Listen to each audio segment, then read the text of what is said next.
Top 100 universities లో 100% scholarship తో admission పొందాలనుకుంటున్నారా? India's top competitive exams, IIT, NEET etcetera guidance కావాలన్నా, India and world top universities లో join అవ్వాలన్నా, స్టూడెంట్స్ అండ్ పేరెంట్స్ కి కెరీర్ కౌన్సిలింగ్ కావాలన్నా, మీ కెరీర్ డెసిషన్ డబుల్ చెక్ చేసుకోవాలనుకున్నా 25 years ఎక్స్పీరియన్స్ డాక్టర్ సతీష్ గారిని సంప్రదించండి. నమస్తే సతీష్ గారు. నమస్తే.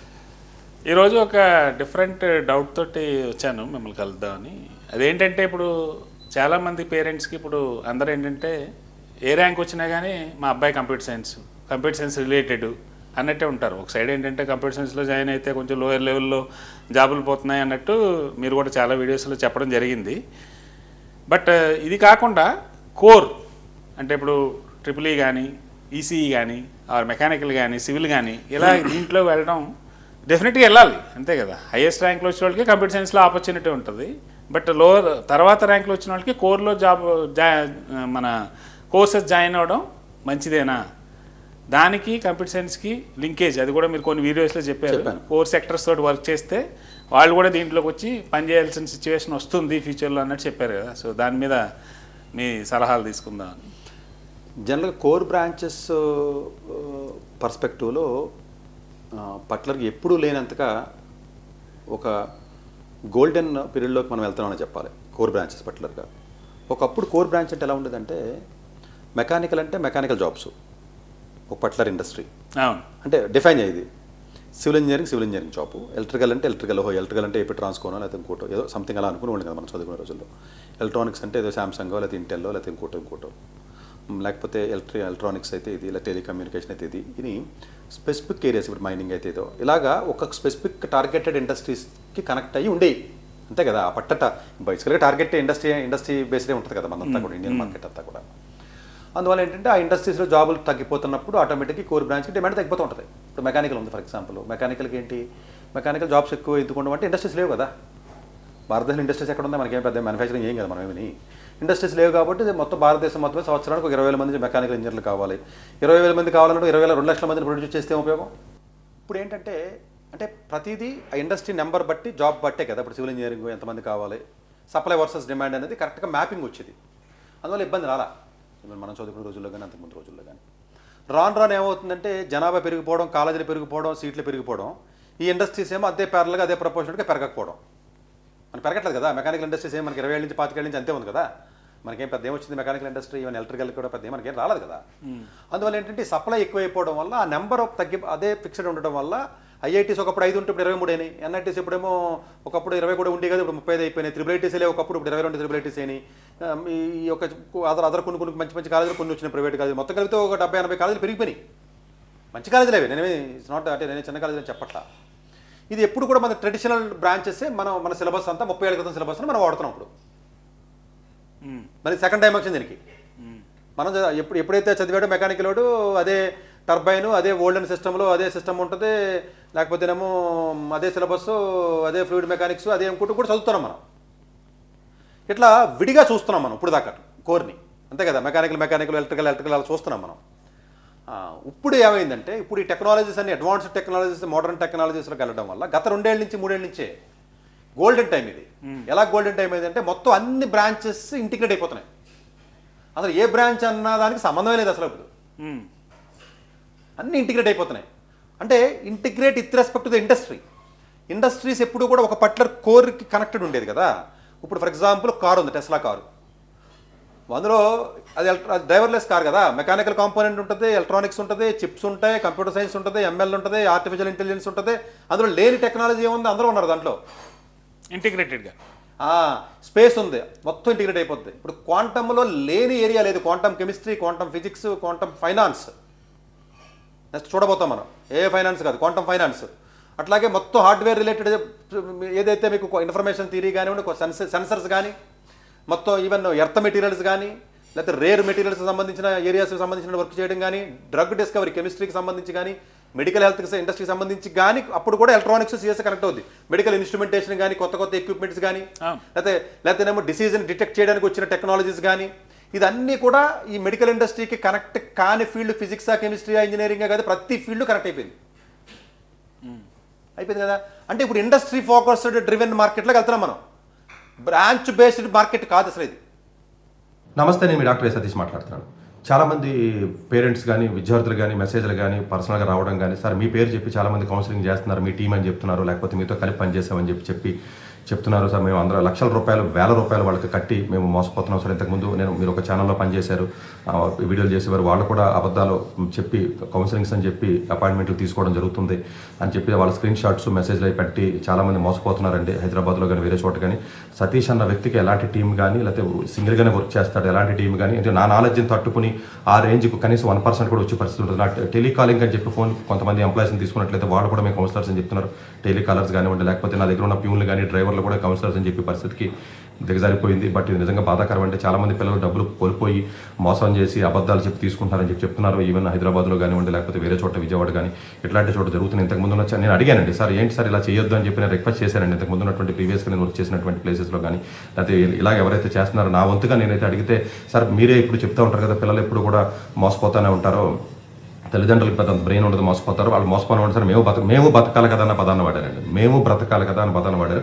మీరు ఏదైనా ఉంటే పోలీస్ కంప్లైంట్ చేసుకోండి, లీగల్గా ప్రొసీడ్ అవ్వండి, మేము మాత్రం ఇలాగే చేస్తాము, మోసపోయే వాళ్ళు ఉన్నంత వరకు మేము మోసం చేస్తూనే ఉంటాము, మేము అబద్ధాలు చెప్తూనే ఉంటామని చెప్పి నేను ఎన్నిసార్లు రిక్వెస్ట్ చేసినా కూడా ఈ విధంగానే అంటున్నారు. బట్ సరే నేను ఇప్పుడు దాని డెప్త్కి వెళ్ళి మళ్ళీ పోలీస్ కంప్లైంట్ చేసేంత కదా చాలామంది మా దగ్గరికి వచ్చి పిల్లలు ఎవరైతే ఉంటారో మోసపోయాము లేకపోతే డబ్బులు ఇచ్చాము అని చెప్తున్నారు. మా టీం మెంబర్స్ ఎవరు ఉంటారంటే నాకు సంబంధించిన టీం మెంబర్స్ కానీ నా పేరు చెప్పి ఎవరైతే కౌన్సిలింగ్ చేసి ఏదైనా మోసపోతే దానికి నాకు ఏ రకమైనటువంటి సంబంధం లేదు.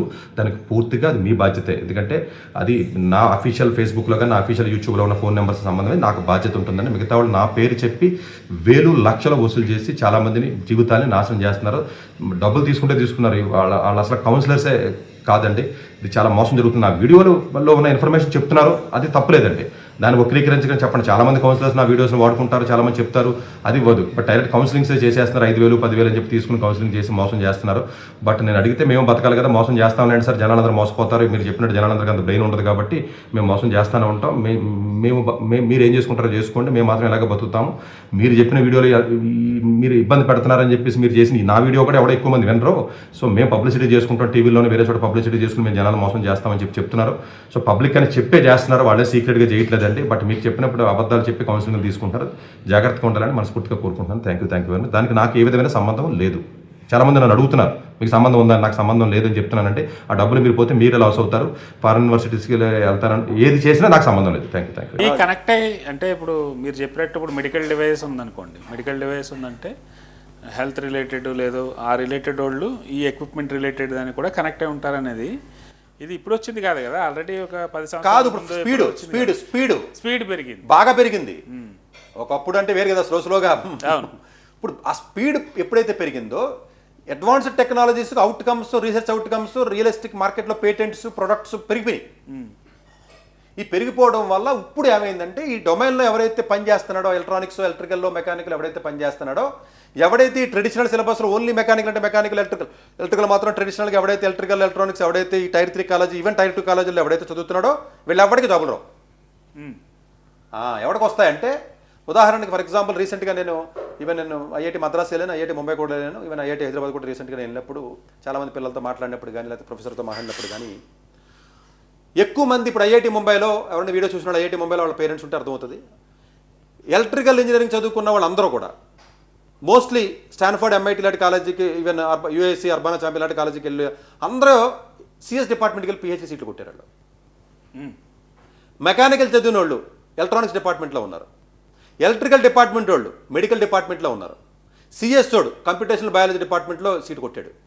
అసలు సంబంధం ఉండదు. ఇంకా సిఎస్ వాళ్ళు మాత్రం జనరల్గా హైయర్ స్టడీస్కి వెళ్ళట్లేదు, జాబ్లు వస్తున్నాయి కాబట్టి సిఎస్ వాళ్ళు జనరల్గా ఇప్పుడు ఐఐటి ముంబైలో 200 మంది ఉంటే కంప్యూటర్ సైన్స్ 3 కూడా వెళ్ళరు. చాలామంది తెలియదు ఇది. ఐఐటి మద్రాసులో 80-90 మంది సీట్లు ఉంటే కంప్యూటర్ సైన్స్ వాళ్ళు పట్టుమని 3 వెళ్ళరు, 4. అంటే ఇలా జాబులకి కొంచెం శాలరీస్ బెటర్ వచ్చేస్తాయి, ఈ తలనొప్పి నాకెందుకు అనుకుంటాడు, ఏదో రిస్క్ లేని నాకెందుకు అనుకుంటాడు. అది అంటే కోరిక వెళ్ళడం వల్ల ఇంజనీరింగ్, ఫిజిక్స్ లేదా ఇంకోదానికి వెళ్ళడం వల్ల బెనిఫిట్ జరిగిందా అన్న మాట అడిగితే బెనిఫిట్ జరిగింది. ఎందుకని వాడు కరెక్ట్గా ఆ ఏరియాలో వర్క్ చేసి ఫిజిక్స్లోకి వెళ్తున్నాడో, డిఫరెంట్ ఏరియాలో వర్క్ చేస్తున్నాడో, ఫైనల్ ఇయర్కి వచ్చేసరికి డిఫరెంట్గా తయారయ్యి వాడు టార్గెట్ అనేది ఒక పర్టికులర్ ఏరియాని టార్గెట్ చేస్తున్నాడు. పిహెచ్డీస్ ఇండస్ట్రీని టార్గెట్ చేయవు, లాజిక్ పిహెచ్డీస్ ఏరియాని టార్గెట్ చేస్తాడు. That area can be used in any industry. Market job apply చేసినప్పుడు ఇండస్ట్రీని టార్గెట్ చేస్తాడు. చదువు ఫిజిక్స్ చదివాడు, ఒక పర్టికులర్ ఏరియాలో చదివాడు, ఒక డొమైన్ తెచ్చుకున్నాడు, సబ్ డొమైన్ని, దాంట్లో వర్క్ చేశాడు. ఒక పిహెచ్డిని టార్గెట్ చేసినప్పుడు, డొమైన్ టార్గెట్ చేసినప్పుడు సేమ్ డిపార్ట్మెంట్ అయ్యి ఉండదు అది. ఇప్పుడు స్టాన్ఫోర్డ్లో ఒక అతను ఉన్నాడు, అతను సివిల్ ఇంజనీరింగ్ చదివాడు, బట్ అతను వర్క్ ఎంఎల్లో చేస్తాడు. అవును, ఎయిర్ పొల్యూషన్ మీద చేస్తూ ఉంటాడు అతను. అవును, రీసెంట్గా ఒక సమ్మర్ ఇంటర్న్షిప్ ఏదో పెట్టాల్సి వస్తే పెట్టాను నేను. అంటే ఏంటి చేస్తున్నాడు కదా. బేసికల్గా ఇటు పిహెచ్డీ అప్లై చేసినప్పుడు కూడా అవతలోడు ఏ డిపార్ట్మెంట్లో పనిచేస్తున్నాడు వీడికి సంబంధం లేదు. వీడి ఏరియాగా ఆడి కనెక్ట్ అవ్వాలంతే, కొలాబరేటివ్గా అంతే. ఇప్పుడు ఐఐటి ముంబైలో ఫిజిక్స్ డిపార్ట్మెంట్ ఉంది, సిఎస్లో ఉన్నారు ఇద్దరు ప్రొఫెసర్లు అక్కడ. వాళ్ళు క్వాంటమ్ ఇన్ఫర్మేషన్ థియరీ మీద లేకపోతే ఫోటోనిక్స్ మీద క్వాంటమ్ కంప్యూటింగ్ మీద వర్క్ చేస్తారు. But they belongs to physics department. అంటే ఇది అప్లై చేసినప్పుడు ఏం చేస్తారు, ఫిజిక్స్ వీడు ఏ చదవని ఆ పర్టికులర్ ఏరియాలో వర్క్ చేసి ప్రొఫెసర్ ఏ డిపార్ట్మెంట్లో ఉన్నాడు అనేది పెద్ద పట్టింపు కాదు వీడికి. అది పోయింది ఇప్పుడు. అదంతా డైరెక్ట్గా అక్కడ కొడతాడు, కొట్టి అక్కడ పిహెచ్డీ చేస్తారు కదా. ఈ పిహెచ్డీలో ఈ వర్క్ చేసిన తర్వాత అప్పుడు మళ్ళీ ఇండస్ట్రీని చూసినప్పుడు ఆడికి ఒక ఇండస్ట్రీ ఉండదు. అది అమెజానా లేకపోతే గూగులా, హెల్త్ ఇండస్ట్రీయా, అది మెకానికలా, టెస్లానా చూడడం. ఆ ఏరియాలో వర్క్ నువ్వు అనొచ్చు, ఈ ఏరియాలో వర్క్ ఏం జరుగుతుంటే అన్ని ఇండస్ట్రీస్కి కనెక్టెడ్ ఉన్న ఏరియా అయి ఉంటే వీడు అన్ని ఇండస్ట్రీస్కి జాబ్ అప్లై చేయొచ్చు. అర్థమైంది, అర్థమవుతుందంట మన వ్యవస్థ ఇదంతా. ఇప్పుడు అంటే ఒకప్పుడైతే ఇప్పుడు ఏ డిపార్ట్మెంట్ ఈవెన్ ఐఐటీస్లో కూడా తీసుకున్నప్పుడు ఏ డిపార్ట్మెంట్లో కోర్సెస్ కరికులము ఆ డిపార్ట్మెంట్లో ఉండేది. ఇప్పుడు రీసెంట్గా ఇప్పుడు ఐఐటి మద్రాస్ డైరెక్టర్ ఎవరైతే ఉన్నారో ఆయన గ్రేట్ ఇనిషియేటివ్ ఏంటంటే any student can take up any course ఎక్కడైనా చేయొచ్చు, ఆ క్రెడిట్స్ కూడా ఇక్కడ ఇస్తారని చెప్పేసి చాలా మంచి ఇనిషియేషన్. ఇంకొక పాయింట్ ఏంటంటే ఇప్పుడు ఇంజనీరింగ్ ఫిజిక్స్ చదివాడు ఒక అతను ఐఐటి మద్రాసులో మా దగ్గరికి వచ్చాడు. సరే నాకు ఇలాగా 6.57 జీపీఏ వచ్చింది, ఫిజిక్స్ ఏమో మరి మంచిది అనుకున్నారా, మంచిదని మీరే చెప్పారు కదా, వెళ్ళాను నాకు జీపీఏ తక్కువ వచ్చింది, ఇప్పుడు నేను ఏం చేయాలంటే సెకండ్ ఇయర్ వచ్చాడు. ఎక్కువగా ఐఐటి వాళ్ళు రెగ్యులర్గా 1 or 2 అపాయింట్మెంట్స్ ఓన్లీ ఐఐటీస్ ఉంటాయి, టాప్ 6-7 ఐఐటీస్ ఉంటాయి ఎక్కువ. ఈ మధ్యన వాళ్ళకి ఎక్కువ ఇస్తున్నాం, వీళ్ళకి కొంచెం తగ్గించేస్తున్నాం మనం. సరే ఇంకా వాళ్ళ బాధలు ఇంకా భయంకరంగా ఉంటాయి, అందు గురించి మీకు సీట్ వచ్చేస్తే కాదు కదా మరి పాపం ఆడ బాధలు ఆడుకుంటాయి. ఇక్కడ లాజిక్ ఉంటుంది మనని. ఇది వర్క్ చేసి టార్గెట్ కొట్టాలని అన్నాను కదా, ఈ కోరోడు ఈ కొట్టడానికి అవకాశం ఈ క్లాస్లో ఈవెన్ ఐఐటి ముంబైలో టాప్ 10%గా ఉంటుంది. మిగిలిపోయాడు అనుకోడు, ఆ 90లో ఉన్నాడు అనుకో, టాప్ 10 కాకుండా కోర్ కంపెనీస్ వచ్చి ఒక 10-20 మందిని పట్టుకెళ్తాయి. ఐఐటి ముంబైలో కూడా నేను ఐఐటి ముంబై అస్తమానం చెప్తాను అనద్దు, ఎందుకంటే ఐఐటి ముంబై అంటే కాలేజీని ఎగ్జాంపుల్ కింద చెప్తే మిగతా కాలేజీల పరిస్థితి మీకు అర్థమవుతుందని చెప్తున్నాను తప్ప దాన్ని వేరే రకంగా అర్థం చేసుకోవద్దు. ఐఐటి ముంబైలో ఎలా ఉందంటే మద్రాసులో ఎలా ఉందంటే మిగతా కాలేజీలు ఎలా ఉంటుందని తెలియాలనే ఉద్దేశంతో ఆ కాలేజ్ చెప్తున్నాను తప్ప నేను ఆ కాలేజీ ఫేవరెట్ అని కాదు, మీకు అండర్స్టాండింగ్ బెటర్గా ఉంటుందని చెప్తున్నాను అంతే, అంతకుమించి ఏం లేదు. ఇప్పుడు ఈవెన్ నీకు ఏదో ఐఐటి మద్రాసులోనే ఎక్కడికి వెళ్ళి ఎలక్ట్రికల్ దాంట్లో కొంతమంది హైయర్ ఎడ్యుకేషన్ కనెక్ట్ ఉన్నాడు వర్క్ చేసుకుంటాడు, పోతాడు, 4-5-10 మంది వెళ్ళిపోయారు. ఒక 20 మంది కోర్ కంపెనీస్కి వెళ్తారు. ఆ కోర్ కంపెనీ వాడు 9 జీపీ 8.5 జీపీ ఉంటే తప్ప ఆడి తీసుకోడు. వాడు ఎన్విడియా వాడో, శాంసంగ్ వాడో, లేకపోతే ఇంటెల్ వాడో, లేకపోతేనేమో ఏ గూగుల్ డీప్ మైండ్ వాడో, లేకపోతే ఇంకొకటి ఎవడో వస్తాడు కదా. ఆ వచ్చినోడు తీసుకోవడానికి వాడు టాపర్స్ని తీసుకుంటాడు తప్ప నార్మల్ వాడు తీసుకోడు. టాపర్లు తీసుకున్నప్పుడు సిఎస్ వాడు కంటే ఎక్కువ జీతాలు ఇస్తాడంటే ఇస్తాడు. ఆడి సిఎస్ వాడు కంటే ఎక్కువ జీతాలు ఇస్తున్నాడు కాబట్టి ఎలక్ట్రానిక్స్ మార్కెట్ బాగుంది కాబట్టి, సెమీ కండక్టర్ ఇండస్ట్రీ ఉంది కాబట్టి, ఎన్విడియా వాడు తీసుకుంటాడు కాబట్టి నేను ఎలక్ట్రికల్ జాయిన్ అవుతానంటే తప్పు. అక్కడ మళ్ళీ సబ్జెక్ట్ టు కండిషన్ ఏంటి, వాడు ఐఐటి మద్రాసు వెళ్ళినా కూడా వాడు ఎన్విడియాకి వెళ్ళాలంటే ఆ క్లాసులో మళ్ళీ టాప్ 10% రీసెర్చ్కి పోయారు అనుకుంటే మిగిలిన 10 to 30% 20%లో ఉండాలి. లేడు అనుకో, మిగిలిన 70%లో ఉంటే పరిస్థితి ఏంటి? Next question. ఈవెన్ ఐఐటి ముంబైలో ఉన్నా కూడా ఆ మిగిలిన వాళ్ళు ఏంటంటే కాకపోతే షార్ప్నెస్ ఐక్యూ ఎక్కువ ఉన్న వాళ్ళు వీళ్ళు తెలివిగా ఏం చేస్తారంటే మైనర్ తీసుకుంటాడు.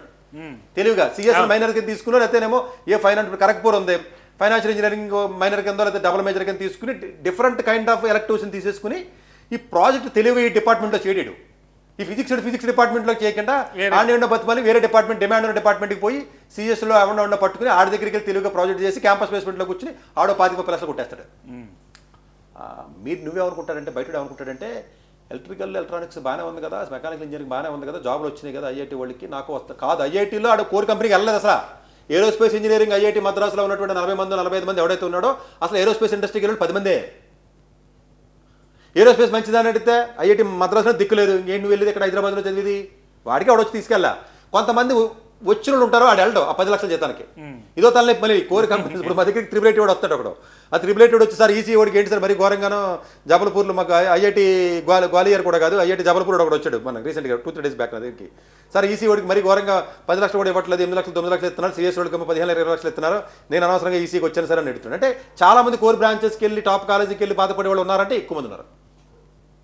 ఇంకా నార్మల్ కాలేజీ పరిస్థితి ఏంటి బాబు అంటే ఇంక భయంకరం. బిట్స్ పిలానీలోనే మెకానికల్ ఇంజనీరింగ్లో 150 మంది సీట్లో 30 మందిగా కోర్ కంపెనీలు వచ్చినాయి 2026 సంబంధించిన నెంబర్స్. ఈ నెంబర్స్ మీకు తెలియదు కదా, జాతక వినండి అంతే. మీరు పెద్ద బ్రెయిన్ అప్లై చేయకండి, బ్రెయిన్ జనగా మీరు అప్లై చేస్తే బ్రెయిన్ ఉండేది అవ్వదు, ఎలాగైనా అప్లై చేయకండి. ఇది రియాలిటీ. కాకపోతే మీరు అనొచ్చు సార్ బిట్స్ ప్లాన్లో మరి మెకానికల్ వస్తే వెళ్ళొద్దంటే 30 మంది వెళ్ళారు కదా, మిగతా వాళ్ళు మాత్రం జాబులు రాలేదంటే వస్తాయి. వేరే జాబ్కి వెళ్ళడానికి సరిపడా ఆ కాలేజీ అడిగి సహకరించింది. బిట్స్ ప్లాన్లో మైనర్ ఆప్షన్ ఉంది కదా, డేటా సైన్స్ 2-3 ఎలక్టివ్స్ తీసుకుంటాడో, ప్రాజెక్ట్ వేరే దాంట్లో చేస్తాడో, 2 ఇంటర్న్షిప్లు చేస్తాడో, ప్రాక్టిక్ స్కూల్ అంటే ఏదో మొత్తం మీద ఏదో చేసేస్తాడు. చేసేసి ఆ సీవీని మొత్తం మీద మార్చేస్తాడు. మార్చేసి 7.6 జీపీఏ ఉన్న ఏదో అప్లై చేసి జాబ్ కొడతాడు. ఈ కింద 20 మంది 30 మంది మిగిలిపోతారు. ఇప్పుడు ఐఐటి ఖరగ్పూర్లో మెకానికల్ బాటమ్ 30 మిగిలిపోయారు ఈసారి. నేను ఐఐటి ఖరగ్పూర్ చెప్తున్నా. ఇప్పుడు ఎవ్రీ వీక్ కనీసం 5-6 ఐఐటి టాప్ ఐఐటి స్టూడెంట్స్ నా దగ్గర కౌన్సిలింగ్ వస్తున్నారంటే యూ కెన్ అండర్స్టాండ్ ఎన్ని డిపార్ట్మెంట్స్ మీద ఎన్ని ప్లేస్మెంట్స్ మీద నాకు అవగాహన ఉంటుందంట. అవును, డెఫినెట్లీ అంతే కదా. నేను ఎప్పుడు రోజు ఖాళీగా ఉంటాను, ఎప్పుడు చూసుంటావు కదా. అంటే ఇంతమంది మాట్లాడుతున్నాను కాబట్టి పాజిబుల్లీ విన్న వాళ్ళకి నచ్చదో, కానీ దీన్ని యాక్సెప్ట్ చేసి డైజెషన్ చేయడం ట్రై చేయండి అంతే. అవును. సో కోర్ కంపెనీతో రిస్క్ ఏంటంటే కోర్ కంపెనీలో నువ్వు టాప్ 5లో ఉండి రీసెర్చ్ కొట్టేస్తావా తిరగలేదు. పోనీ కింద ఉన్నటువంటి 10-20లో ఉంటావా, కోర్ కంపెనీ వస్తుంది. ఆ 10-20 కూడా ప్రీమియర్ కాలేజీల్లోకి మాత్రం వెళ్తాడు. మెర్సిడీస్ బెంజోడు విఎన్ఆర్ విజ్ఞాన జ్యోతికి ఎందుకు వెళ్తాడు అసలు? లోకల్ కాలేజీకి వెళ్ళారు. ఆడికి అంత ఎక్కువ అంత ఇక్కడ దాకా చేతులు పట్టుకుని ఇప్పుడు బెగ్గర ఇక్కడ ఉన్నాడు, పైన ఎత్తాడు, పట్టుకుంటాడు అంటాడు. మిగిలితే ఎక్కడికి, మిగిలితే ఎక్కడికి, మిగిలితే ఎక్కడికి, మిగిలితే ఎక్కడికి. ఎన్విడియా ఉన్నాడు, ఎన్విడియా బాగుంది కదా, ఎలక్ట్రానిక్స్ బాగుంది కదా, చిప్ ఇండస్ట్రీ బాగుంది కదా అని చెప్పేసి మల్లారెడ్డికి వెళ్ళి ఎలక్ట్రానిక్స్ జాయిన్ అయిపోతాను అంటారు. వాళ్ళు కేఎల్జీకి వెళ్ళి విఐటీకి వెళ్ళి ఊరే ఆడు ఎన్విడియా మీ దగ్గరికి ఎందుకు వస్తాడు అసలు? ఇక్కడ ఫస్ట్ ఇలా వాడేహాడు నీకు. ఫస్ట్ ఉన్న టాప్ ఐఐటీ వాడు పట్టుకుపోతారు. ఇంకా మిగిలిన 7లో రెండోవాడు, ఇక్కడ మిగిలితే 3వ వాడు, నువ్వు 6లో ఉన్నావు కింద. అసలు నీ దగ్గరికి రాడు అన్న విషయం నువ్వు అర్థం చేసుకోవాలి. యాప్లీ కంపెనీ నీ దగ్గర ఎలక్ట్రానిక్స్ డిమాండ్ ఉందా లేదని అడుగుతారు వాళ్ళు. అసలు క్వశ్చనే లేమని క్వశ్చన్ అది, రిక్షావాడికి వచ్చినది. ఆ క్వశ్చనే యూజ్లెస్ క్వశ్చన్ అది. ఎలక్ట్రానిక్స్ డిమాండ్ ఉందా, మెకానికల్ డిమాండ్ ఉంటుంది. నీకు జాబ్ వస్తా లేదా పాయింట్ ఇక్కడ. కోర్సుకి డిమాండ్ ఉందా అన్నది కరెక్ట్ క్వశ్చన్ కాదు అది. నువ్వు ఏ కోర్సు చదివితే డిమాండ్, డిజైన్ చదువు, లా చదువు, డిమాండ్ అనేది చెప్తావు అసలు నువ్వు. డిజైన్ చదువు ఎవడొద్దంటే నీకు మెడికల్ చదువు. డిమాండ్ లేకపోవడం ఉండడం అన్న పర్స్పెక్టివ్ డిఫరెంట్. నీకు ఏ కాలేజీలో ఎలక్ట్రానిక్స్ ఎలక్ట్రికల్ వస్తుంది, నీకు మా దగ్గర కౌన్సిలింగ్ వస్తారు జోసా టైంలో, పొలమని వచ్చేస్తారు. అప్పుడు అపాయింట్మెంట్ వస్తే ఇవ్వను అన్నా కూడా బతిమాలేసి. ఈ జోసా కౌన్సిలింగ్ వచ్చినప్పుడు మాకు అదే తలనొప్పి. వీడు ఏం చేస్తారంటే బ్రాంచ్ ఇది బాగుందని అడుగుతాడు. అలా కాదు క్వశ్చన్, మేము అలా ఆలోచించాం. ఆ పర్టికులర్ కాలేజీలో ఆ బ్రాంచ్కి వెళ్ళినప్పుడు ప్లేస్మెంట్స్ ఆ డిపార్ట్మెంట్కి రావాలంటే ఎంతమందికి వస్తాయి, ఎంత జీపీఏ వచ్చి ఉండాలి, సక్సెస్ రేట్ ఎంత ఉందనేది నెంబర్ తెలుస్తుంది మాకు. ఇప్పుడు ఎన్ఐటి అగర్తలాలో ఎలక్ట్రికల్ వాళ్ళకి జాబ్ వచ్చే అవకాశం పర్సంటేజ్ ఎంత ఫస్ట్ తెలియాలి నాకు. ఫింగర్ టిప్స్లో ఉంటుంది. అది నాకు ఉంటుంది కాబట్టి చెప్తాను. ఎలక్ట్రానిక్స్ బాగుందా అని క్వశ్చన్ అడగకూడదు నువ్వు. ఫిజిక్స్ బాగుందని అడగకూడదు. ఫిజిక్స్ నువ్వు వెళ్ళి ఐఐఎస్సి బెంగళూరుకు, ఐజర్కో వెళ్ళి ఫిజిక్స్కి వెళ్ళి వర్క్ చేసి, నేను చెప్పినట్టుగా నువ్వు వర్క్ చేసి ఏదో గేరని కనెక్ట్ చేసిందా చెప్పాను కదా, లాజికల్గా నేను ఆల్రెడీ కంక్లూడ్ చేశాను కదా. అలాగే నువ్వు కనెక్ట్ అయిపోతే సిఎస్ కంటే బెస్ట్ ఫీల్డ్ ఇది. ఎందుకంటే డొమైన్ విత్ టెక్ అసలు పర్ఫెక్ట్ కాంబినేషన్. ఇప్పుడు ఈసీ ఓడ్ కానీ, ఎలక్ట్రికల్ లోడ్ కానీ, మెకానికల్ లోడ్ కానీ పర్ఫెక్ట్గా నేను చెప్పినట్టుగా కానీ నువ్వు కరెక్ట్గా వర్క్ చేసి మిగతా సిఎస్ డొమైన్ కానీ దాంట్లో క్లబ్ చేసి ఎంఎల్లో ఏఏను నేర్చుకుని projects mechanical integrated with AML ప్రాజెక్టులు ఎక్సలెంట్ ప్రాజెక్ట్స్ ఉంటాయి. రోబోటిక్స్ ఉన్నాయి, కత్తికి 2 వైపులా మామూలుగా ఉండదు రోబోటిక్స్ లాంటిది. అలాంటి మెకానికల్ జాయిన్ అయిపోతాను సార్, ఇప్పుడు మన విజ్ఞానికి వెళ్ళిపోయి జాయిన్ అయిపోతాను అంటాడు. అక్కడ minors, double majors plus industry elective system, ఇది కరెక్ట్ వర్డేమో. ఎలక్టివ్స్ స్ట్రెంగ్త్ లేదనుకో మెకానికల్ తీసుకోవడానికి కోర్స్ ఏది? అవును, స్మార్ట్ మ్యానుఫ్యాక్చరింగ్ తీసుకోవాలి, ఆటోమేటిక్ ఇంజనీరింగ్ కోర్స్ ఉండాలి, కోర్స్కి హ్యాండిల్ చేసే ఫ్యాకల్టీ ఉండాలి. ఉండరు. ఇప్పుడు నీకు క్వాంటమ్ ఇంట్రెస్ట్ ఉంది, క్వాంటమ్ ల్యాబ్ ఏది అక్కడ? ఇప్పుడు మా దగ్గరకు వచ్చి సార్ నాకు క్వాంటంలోకి వెళ్తాను కాబట్టి నేను ఫిజిక్స్ కానీ ఎలక్ట్రికల్ కానీ వెళ్తే క్వాంటమ్కి వెళ్తాను కదా సార్, నేను ఈ ఫిజిక్స్ ఎలక్ట్రికల్లో మనకి కాలేజీలో వచ్చింది సార్, సత్యభామలో వచ్చింది అనమాట అని అడిగాడు. అంటే వీడి ఫిజిక్స్ నుంచి క్వాంటమ్కి వెళ్ళాలని నాలెడ్జ్ ఉంది, చాట్ జీపీటీ నాలెడ్జ్ ఇది. చాట్ జీపీటీలో కొడితే ఎస్ అని చెప్పుద్ది కదా. ఈ చాట్ జీపీటీ కొట్టి మోసపోతున్నారు చాలా మంది. చాట్ జీపీటీకి నువ్వు ఎలా క్వశ్చన్ అడిగితే అలాగే ఆన్సర్ ఇస్తుంది అది. ఆ క్వశ్చన్ అడగడం కూడా ఏం తెలియదు వాళ్ళకి. ఏదో అడుగుతారు, ఇది బాగుంది డిమాండ్ ఉందని అడిగితే ఎస్ అని చెప్పుద్ది. నేను చెప్పినట్టు అన్నిటి డిమాండ్ ఉందని చెప్తాను కదా, నేను డిమాండ్ లేదని నేనేం చెప్పట్లేదు కదా. ఇప్పుడు ప్రాబ్లం ఏమవుతుందంటే నువ్వు అక్కడికి వెళ్ళిన తర్వాత నీకు ఆ ల్యాబ్ లేకపోతే, ఆ ఫ్యాకల్టీ లేకపోతే, రీసెర్చ్ గ్రూప్స్ అంటారు కదా, ఎకో సిస్టమ్ లేకపోతే ఎకోసిస్టమ్ ప్లస్ రీసెర్చ్ గ్రూప్ ఉండాలి. ఇప్పుడు ఉదాహరణకి క్వాంటమ్ ఇన్ఫర్మేషన్ థియరీ ఉంది. Quantum information theory active offer చేసే కాలేజీలో భారతదేశంలో 5 కూడా లేవు. ఏం చేస్తావు? ఇప్పుడు ఇందాక ఫోన్ చేసి అడిగితే ఒక ప్రొఫెసర్ని అడిగాను నేను, సార్ ఇలాగ క్వాంటమ్ ఆర్కిటెక్చర్ మీద కోర్స్ ఉందని అడిగాను. సార్ భారతదేశంలో ఇప్పటివరకు ఎక్కడ లేదని చెప్పాడు. ఈ అడ్వాన్స్డ్ ఫీల్డ్స్ అన్ని చైనాలోని యూఎస్లో జరుగుతాయి. అక్కడ అడ్వాంటేజ్ ఏంటి తెలుసా? నువ్వు 40% చేస్తావు మేజర్కి, 60% ఇష్టం బయటికి పోవచ్చు. నువ్వు బయటికి పోయి ఏదో డిపార్ట్మెంట్ 4 ఎరుకు తెచ్చుకుంటే డిగ్రీ అయిపోతుంది. అక్కడ customize that is called customization of bachelors అంటారు దాన్ని. ఇక్కడ ఇండియాలో కస్టమైజ్ చేయడానికి ఏముండదో ఆడు ఫిక్స్ చేసేస్తారు కోర్సుల్ని, ఫస్ట్ ఇయర్ ఇది, సెకండ్ ఇయర్, థర్డ్ ఇయర్ మనం చదివాం కదా, సేమ్ అదే సిస్టమ్ ఇప్పుడు. ఎప్పుడైతే నిన్ను లాక్ చేసి ఫిక్స్ చేసేసాడు, నువ్వు మెకానికల్ చేస్తే ఉంది, ఎలక్ట్రికల్ చేస్తే ఉంది, ఆ పాత 30 ఏళ్ళ క్రితం సిలబస్ అవుతావు కదా, దేనికి పనికి వస్తావు, మళ్ళీ బయటకు వస్తావు, గోడ కొట్టిన బంతిలాగా. మేడం జాబ్ ఇచ్చిన 5 లక్షలు 6 లక్షలు కూడా కోర్ కంపెనీస్కి. ఆ కోర్ కంపెనీస్ కూడా చాలా త్రిబుల్ ఐటీస్కి ప్లేస్మెంట్స్ ఉండవు. అది ఎవడో తెలుస్తుంది, చదివాడికి తెలుస్తుంది, బయట ఉన్నోడికి తెలియదు మీకు. లేకపోతే ఎవడో రోడ్డు మీద ఉన్న కౌన్సిలర్ చెప్పాను కదా, మన ప్లేట్లు గడిగే వాళ్ళు, లేకపోతే భోజనాలు తినేవాళ్ళు, టెలికాలర్స్ కింద ఫోన్లు చేసిన వాళ్ళందరూ కౌన్సిలర్స్ అయిపోయారు మనకి, మన పేరు చెప్పుకుని బతికేస్తున్నారు వీళ్ళందరూ. సో ఓవరాల్గా ఇక్కడ అర్థం చేసుకోవాల్సింది ఏంటంటే, ఇక్కడ కూడా అంతే, స్టూడెంట్ ఎలాంటి స్టూడెంట్, వాడికి బ్యాక్గ్రౌండ్ ఏంటి, వాడికి ఇంటెలిజెన్స్ ఏ విధంగా ఉంది, నాలెడ్జ్ ఎంత ఉంది, వాడు జేఈలో రాసినప్పుడు ఎగ్జామ్లో ఎన్ని మార్కులు వచ్చినాయి, మాక్ టెస్ట్లో అడ్వాన్స్లో ఎన్ని మార్కులు వచ్చినాయి, ర్యాంక్ రాకపోయినా కూడా ఇంటర్లో ఎన్ని మార్కులు వచ్చినాయి, ఎలాంటి కాలేజ్ వచ్చే అవకాశం ఉంది, ఆ కాలేజీలో ల్యాబ్స్ ఏమున్నాయి, ఆ కాలేజీలో ఈసీ ప్లేస్మెంట్స్ ఎంత ఉన్నాయి, ఫ్యాకల్టీ ఎలా ఉన్నారు, ఎన్ని కంపెనీస్ వస్తున్నాయి, ఎంతమందిని తీసుకెళ్తున్నాయి, ఇంకా మిగిలిన వాళ్ళు ఏం చేస్తున్నారు. అలమ్ని కూడా ఇంపార్టెంట్, యాక్చువల్లీ చాలా ఇంపార్టెంట్ కదా, అలమ్ని చాలా ఇంపార్టెంట్. ఈ 20 పారామీటర్లు తెలియకుండా ఎలక్ట్రానిక్స్ బాగుందా ఏంటి క్వశ్చన్? అది క్వశ్చనే అసలు అది లేమని క్వశ్చన్, అది ఉపయోగం లేదు. సో ఇన్ని పారామీటర్స్ని దృష్టిలో పెట్టుకుని అప్పుడు జనరల్గా మేము ఫిజిక్స్కి వెళ్ళమనో లేకపోతే మెకానికల్కి వెళ్ళమనో, కొన్ని మెకానికల్కి రోబోటిక్కి బాగా కనెక్టివిటీగా ఉన్న కాలేజీలు ఉన్నాయి. నేను మెకానికల్ చదివి రోబోటిక్స్ చదువుతాను, ఎక్కడ పడితే వెళ్ళిపోకూడదు. నువ్వు మెకాట్రానిక్స్ అని ఉందా, మెకాట్రానిక్స్ కోర్స్ బాగుంది కదా అని చెప్పేసి మణిపాల్కి వెళ్తే అక్కడే ఉండదు. కోర్సు టైటిల్ అందంగా ఉంటాయి, చాలా ప్రైవేట్గా. విఐటీలో బీటెక్ కంప్యూటర్ సైన్స్ అని, సైబర్ సెక్యూరిటీ అని, ఐఓటీ అని, బ్లాక్ చైన్ అని 100 పెట్టాడు. బయాలజీ కూడా కంప్యూటర్ సైన్స్ ఇస్తాడు. పేర్లు చూసి నాకు సైబర్ సెక్యూరిటీ కావాలని అడిగాడు నేను ఒకటి కౌన్సిలింగ్. అది దండం పెట్టి ఎన్నిసార్లు చెప్పిన వినట్లేదు. సైబర్ సెక్యూరిటీ కావాలి, సైబర్ సెక్యూరిటీ మంచి కాలేజ్ కూడా చెప్పాను, కంప్యూటర్ సైన్స్ వెళ్ళరా అని. సైబర్ సెక్యూరిటీ కావాలి సార్, నాకు ఇక్కడే ఉంది సార్, నాకు ఎక్కడ విఐటీలో ఉందో లేకపోతే ఇంకో చోట ఎక్కడ ఉందని చెప్తున్నాడు. ఎక్కడో నేను ఎక్కడికి వెళ్తాను సార్, అమృతాలో వెళ్తాను అన్నాడు. వెళ్ళిపోరా బాబా నాకు. ఎందుకంటే వాడికి సైబర్ సెక్యూరిటీ అంటే ఏంటో తెలియదు, అంటే ఫ్యాన్సీగా కాదు. సైబర్ సెక్యూరిటీ అంటే ఆడికేం తెలిసాడు, మొఖం ఆడికి తెలియదు కదా, ఎవరో చెప్పుంటారు. పదాలే కదా, పదాలు ఏముంది, మీ ఇంట్లో అడిగితే మీ ఇంట్లో చెప్తారు, మా ఇంట్లో చెప్తారు, పదాలే కదా, ఏముంది ఏదో ఒకడమే కదా. అది బేసిక్ సిఎస్లోకి వెళ్ళి సెకండ్ ఇయర్లోకి వచ్చిన తర్వాత నీకు ఎలక్టివ్ సిస్టమ్ స్ట్రాంగ్ ఉండదు. ఆక్స్ఫర్డ్లోకి వెళ్ళి కంప్యూటర్ సైన్స్ అంటాడు, లోపలికి వెళ్ళిన తర్వాత 100 ఎలక్టివ్స్ ఉన్నాయి. ఎంఐటీలో కంప్యూటర్ సైన్స్ అనే చెప్తారు, సిఎంఈలో కంప్యూటర్ సైన్స్ అనే చెప్తారు. ఎక్కడ కంప్యూటర్, ఇప్పుడు ఎంఐటీ ఆక్స్ఫర్డ్ చెప్తున్నాడు, ఐఐటీ ముంబైలో కంప్యూటర్ సైన్స్ తప్ప ఏమీ లేదు, అంటే సైబర్ సెక్యూరిటీ లేదు ఏంటి అక్కడ. బ్రెయిన్ ఆలోచించండి రా అని చెప్తున్నాను పేరెంట్స్ కదని. నువ్వు సైబర్ సెక్యూరిటీ నేర్చుకోవడానికి కంప్యూటర్ సైన్స్కి వెళ్ళావు, నువ్వు ఐఐటీ మద్రాస్, ఏ ఐఐటీలో సైబర్ సెక్యూరిటీ బీటెక్ ఉంది అసలు? ఇండియాలో 23 ఐఐటీల్లో ఎక్కడ లేదు కదా. నీకు ఎందుకు సైబర్ సెక్యూరిటీ అంటే నీ ఉద్దేశం ఏంటంటే 23 ఐఐటీలో ఎవడో సైబర్ సెక్యూరిటీ చదవలేదు, నేను అమృత దగ్గర సైబర్ సెక్యూరిటీ చదివితే నాకు ఒక్కడికి జాబ్ ఇస్తాను అనుకుంటాడు తింగరాడు. నువ్వు సైబర్ సెక్యూరిటీ చదివితే సైబర్ సెక్యూరిటీ జాబ్ ఎవరో నీకు అక్కడ, నువ్వు సిఎస్ చదివావా, ఇంకోటి చదివా, ఆ బేసిక్ ఆ ప్రాజెక్ట్స్ అండర్స్టాండింగ్ ఉండాలి. సిఎస్ ఒకటి చేయొచ్చు కదా, ఇది చేయకూడదు సైబర్ సెక్యూరిటీ. చెప్పిన 23 ఐఐటీల్లో 23 ట్రిపుల్ ఐటీల్లో బీటెక్ సైబర్ సెక్యూరిటీ లేదు కానీ అమృతలో ఉంది కాబట్టి అదే బాగుంది అంటాడు. అడిగి ఎందుకు చెప్పిన ఇలా. సో కోర్ విషయానికి వస్తే కోర్ సబ్జెక్ట్స్లో మనం ఫౌండేషన్ స్ట్రాంగ్గా వేసుకోవాలి. ఎడ్జసెన్సీస్ అంటారు, యాక్చువల్గా ఎడ్జసెన్సీస్ అంటే అదర్ టెక్నాలజికల్ ఆస్పెక్ట్స్ అన్ని కూడా దాన్ని కరెక్ట్గా మేళవించుకుని వాడు అంటే ఎలక్టివ్స్ కాదు కదా, ఎలక్టివ్ సిస్టమ్ ఎంత స్ట్రాంగ్గా లేకపోతే మీరు వెళ్ళకూడదు. ఎలక్టివ్స్ స్ట్రాంగ్గా ఉంటేనే నువ్వు కస్టమైజ్ చేయగలవు డిగ్రీని. అవి పెద్ద పెద్ద కాలేజీలో తప్ప చిన్న కాలేజీలో ఎలక్టివ్స్ ఎక్కడ ఉంటాయి అసలు? ఇప్పుడు ఐఐటి మద్రాసు ప్రవేశపెట్టినటువంటి ఇనిషియేటివ్ ఏదైతే ఉందో అలాంటి ఇనిషియేటివ్ నార్మల్ అదర్ కాలేజ్లో కూడా రావాలంటారా? రావాలి కదా మరి. ఇప్పుడు ఫర్ ఎగ్జాంపుల్ నార్మల్ కాలేజ్ కూడా ఐఐటీకి వెళ్ళి చదివే అవకాశం ఇవ్వాలి. ఓ సెమిస్టర్ కొంచెం మెరిట్ స్టూడెంట్స్ని అదర్ కాలేజీలో ఏళ్ళ బూడిది రాసుకుంటే వీళ్ళు ఏం చేస్తారు, ఐఐటీ వాడు అమృతకి వెళ్ళి అమృతోడు మణిపాల్కి వెళ్ళి మణిపాలుడు సత్యభామకి వెళ్తే ఏం మొత్తం ఈ చెత్త అంతా ఎక్కడ ఉంటాయండి, ఎన్ని కలిపి ఉంటాయండి, విడిగా ఉంటాయండి, అన్ని ఎంసెట్ కాలేజీలు అన్నీ ఉంటాయి కదా. ఎంసెట్ కాలేజీలు ఎక్కడైనా రీసెర్చ్ జరగడం చూసావు నువ్వు అసలు ఎవడన్నా?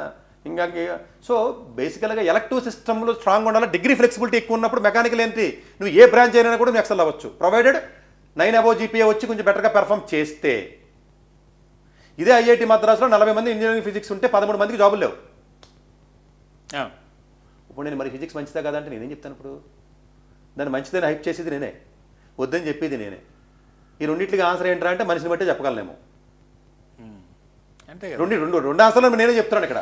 అంటే గుర్రాన్ని చెరువు దాకా తీసుకెళ్ళగలుగుతాం కానీ నీళ్లు తాగించలేదు. అంటే కొంతమంది సేఫ్ గేమ్ ఆడతామని చెప్తారు పేరెంట్స్, వాడికి తగ్గట్టుగా మేము సజెషన్ చేస్తూ ఉంటాం. కొంతమంది లేదు సార్ లాంగ్ టర్మ్ ప్లాన్ కరెక్ట్గా ఉన్నాడు స్టూడెంట్ చూసినప్పుడు మాకు అర్థమైపోతుంది. వీడు ఉత్తర కౌర్లు చెప్తున్నాడా, ఫ్యాన్సీగా మాట్లాడుతున్నాడా, ఇది లేజీ పర్సన్స్ ఎక్కువ మాట్లాడతారు ఫ్యాన్సీగా కౌర్లు.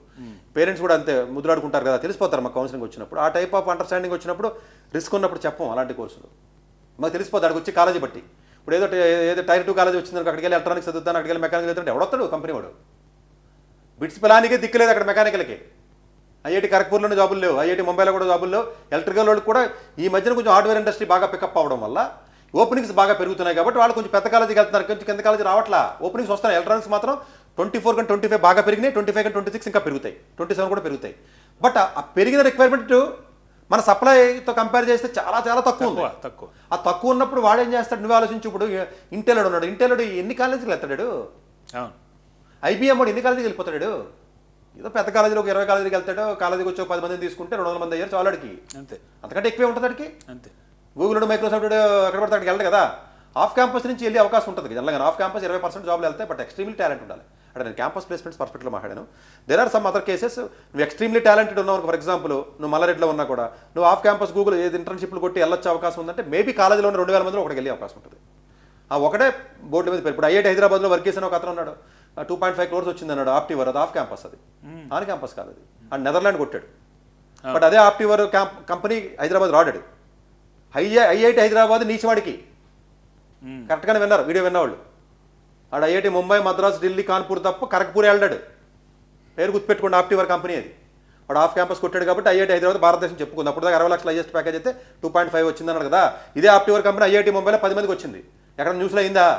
అవలా, ఇది అక్కడ కామన్ అది. బట్ వీడు అక్కడ క్యాంపస్లో మద్రాసులో కొట్టినోడు, క్యాంపస్ ప్లేస్మెంట్లో కొట్టినోడు ఈడీ ఎక్కువ కంటే ఆడికంటే 3 రెట్లు తెలివైనడు. ఆఫ్ క్యాంపస్లో కొట్టాలంటే 3 రెట్లు తెలివి ఉండాలి.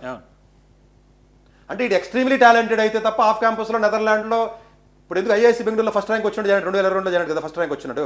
ఫస్ట్ ఓపెనింగ్ ర్యాంక్ అదే, first BTech maths and computing రీసెర్చ్కి వెళ్తానన్నాడు, క్వాంటంలో వర్క్ చేస్తున్నాడు, మంచి స్టూడెంట్, టాపర్ కూడా అక్కడ. సో వాడికి హెచ్ఆర్టీలో ఎందులో జాబ్ వచ్చిందని నాకు తెలిసింది రీసెంట్గా, అంటే అఫీషియల్గా ఇంకా అనౌన్స్ చేయలేదు. 2.5 crores ఆఫ్ క్యాంపస్. ఐఐసి బెంగళూరుకి ఆ కంపెనీ రావు అసలు. ఎక్స్ట్రీమ్ టాలెంట్ ఉంటాడు. ఐసీపీ ఒక IIIT హైదరాబాద్ వాడు ఎప్పుడు కూడా జేఎన్ సిటీకి ఎవడే వెళ్ళాడు, సి ప్రోగ్రామ్కి ఎవడే వెళ్ళాడు అసలు, తీసుకురాళ్ళు. ఓన్లీ టాప్ 3 IITs 4 IITs కదా. ఫస్ట్ టైం ఐసీపీసీలో రేజులో కొట్టాడు ర్యాంక్, కోడ్ క్వాంట్ ఫెస్ట్ అని, కోడ్ ఫెస్ట్ అని ఉంటాయి, అందులో కొట్టాడు. కొడితే ఈయన ఇన్వైట్ చేశారు, వీడు హాంకాంగ్ పోయాడు మొన్న రీసెంట్గానే, మొన్న డిసెంబర్లో. IIIT హైదరాబాద్ నుంచి ఒకడు, ఐఐసి బెంగళూరు నుంచి ఒకడు. అంటే దీని కూడా ఆఫ్ ఫెలో, క్యాంపస్ ఫెలోస్ కదా. వీళ్ళు యాక్చువల్గా ముంబైలో ఉన్న స్టూడెంట్స్ నుండి కట్టుకోలేడు, అవుట్ ఆఫ్ ద బాక్స్ ఆడి ఫ్లోలో కొట్టేస్తారు వాళ్ళు ఉద్యోగాలు. వాళ్ళకి ఏం పెద్ద అంత ఏముంటుంది. అంటే there are some other cases. ఒక 10% ఆఫ్ ది పీపుల్ ప్రపంచం మొత్తానికి వదిలేస్తున్నారు తెలుగుగాళ్ళు ఇప్పుడు. అది చూసి మీరు టెంప్ట్ అవుతున్నారు. ఐఐటి హైదరాబాద్లో వెళ్తే 2.5 కోట్లు వచ్చినాయి, వర్క్ చేసుకు వచ్చినాయి కదా, నాకు వస్తాయి. 10 ఏళ్ళకి వచ్చింది అడిగి ఐఐటి కాలేజీ పెట్టిన తర్వాత ఒకటికే.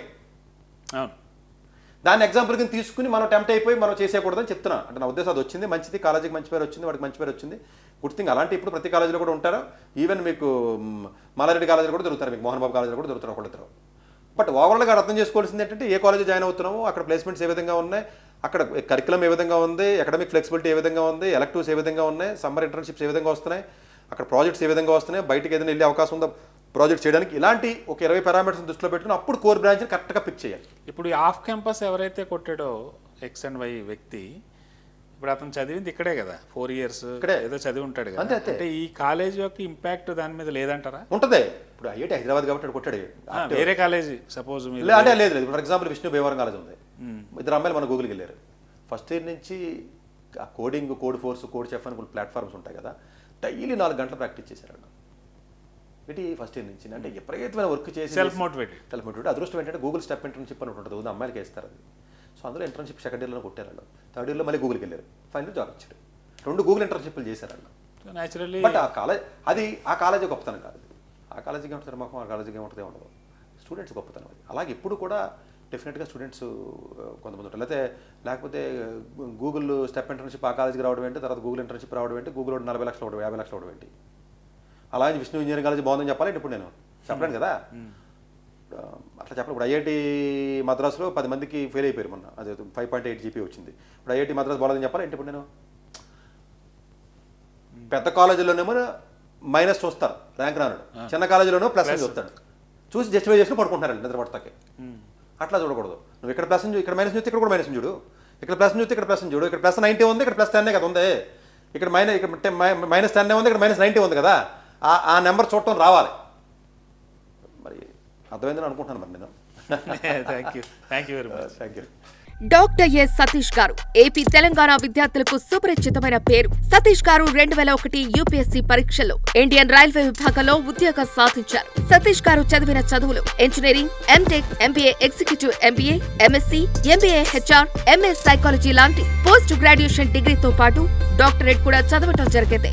సతీష్ గారు నిరంతర విద్యార్థి. అలాగే సతీష్ గారు పలు ప్రతిష్టాత్మక కాంపిటేటివ్ పరీక్షలో యూపీఎస్సీ నిర్వహించే సివిల్ సర్వీస్ పరీక్షలో 179వ ర్యాంక్, అలాగే ఇంజనీరింగ్ సర్వీస్ లో 24వ ర్యాంక్, గేట్ ఎగ్జామ్ లో 4వ ర్యాంక్, క్యాట్ ఎగ్జామ్ లో 99.8%, జిమాట్ 76 స్కోర్, ఇలా పలు కాంపిటేటివ్ ఎగ్జామ్స్ లో మొదటి ప్రయత్నంలోనే ఎన్నో ర్యాంకులు సాధించారు. ఎన్ని క్వాలిఫికేషన్ డిఫరెంట్ పరీక్షలు ర్యాంకులు సాధించిన వ్యక్తులు మన ఇండియాలో చాలా అరుదనే చెప్పాలి. ఇలాంటి అకాడమిక్ లో పరంగా, కాంపిటేటివ్ పరంగా ఇన్ని ర్యాంకులు సాధించడంతో పాటుగా గవర్నమెంట్ ఉద్యోగం చేస్తూ పలు అవార్డులు తీసుకున్నారు. సతీష్ గారికి జోనల్ లెవెల్లో general manager award, all India లెవెల్లో నేషనల్ లైఫ్ టైమ్ అచీవ్మెంట్ గుర్తింపు దక్కాయి. Appreciation of president lifetime Sevashri award Andhra Pradesh మంత్రి నుంచి అందుకున్నారు. వీటితో పాటు పలు రకాల అవార్డులను అందుకున్నారు. ఎన్నో ప్రతిష్టాత్మక ఆర్గనైజర్స్ పర్మనెంట్ మెంబర్ గా ఉన్నారు. కష్టపడి పైకి వచ్చిన వ్యక్తి కావటం వల్ల గత 20 సంవత్సరాల నుంచి ఎంతో మంది చిన్నపిల్లల దగ్గర నుంచి 5, 6 తరగతుల విద్యార్థుల నుంచి పెద్ద పెద్ద పీజీ, పీహెచ్డీ కాలేజీలకు వెళుతూ విద్యార్థులకు అవగాహన కల్పిస్తుంటారు. ప్రతి విషయంపైన డాక్టర్ సతీష్ గారు స్పష్టమైన అవగాహన కలిగి ఉన్నారు. డాక్టర్ సతీష్ బలంగా నమ్మే సూత్రం ఏంటంటే అవేర్నెస్ ఈజ్ ఎవ్రీథింగ్. మనిషికి అవేర్నెస్ ఉంటే ఏదైనా సాధించగలరు. ఒక్క మోటివేషన్ తోనే కాదు, ఏది చేయాలి, ఏది చేయకూడదు, ఎలాంటి డెసిషన్ తీసుకోవాలి అన్న విషయాలపై, ముఖ్యమైన విషయాలపై అవగాహన కల్పిస్తుంటారు. అలాగే గవర్నమెంట్, ప్రైవేట్ జాబులే కాకుండా ప్రపంచ దేశాల్లోని జాబ్స్ పై కూడా అవగాహన కల్పిస్తుంటారు. ఉద్యోగాలతో పాటు పెద్ద చదువులైన ఐఐటి వంటి వాటిపై సెషన్స్ నిర్వహిస్తూ ఉంటారు. ఇప్పటి వరకు 3 లక్షల సెమినార్స్ ఒక్క రూపాయి తీసుకోకుండా ఉచితంగా నిర్వహించారు. ఇందులో భాగంగా మన 99 టీవీ ద్వారా విద్యార్థులకు మోటివేషన్ ఇవ్వటానికి మీ ముందుకు వస్తున్నారు డాక్టర్ సతీష్ గారు.